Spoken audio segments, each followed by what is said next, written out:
समस्त को सारस्वत प्रणाम।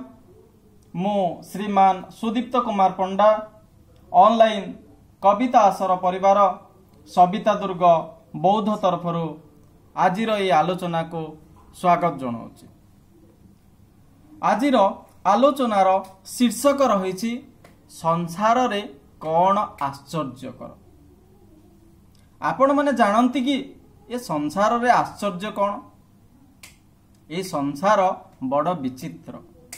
ये विचित्र संसार रे जन्म ग्रहण करुथवा प्राणी माने चिरकाल बंची रही पारंती नाही। एठारे प्रतिदिन प्राणी माने मृत्युवरण करती अर्थात जमपुर को यात्रा करती। यह नीतिदिनिया कार्य कहले चले।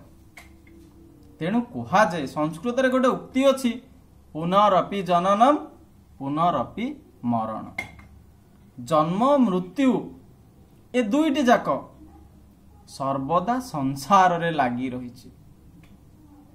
केतेबेले कहार जन्म हेउछि तो केतेबेले कहार मृत्यु हेउछि, किंतु बंची थिबा लोक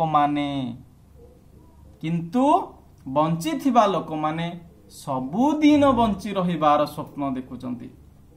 किछि लोक तो प्रत्येक दिन मृत्युवरण करुचंती, किंतु जो अवशिष्ट प्राणी माने रहुचंती से माने आहुरी दीर्घ काल बंची रहिबार इच्छा प्रकाश करुचंती।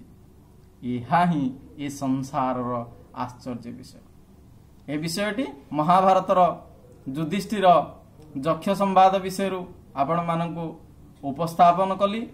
आशा करुछि आपण माने आजिर आलोचना रे खुशी अनुभव करुथिबे।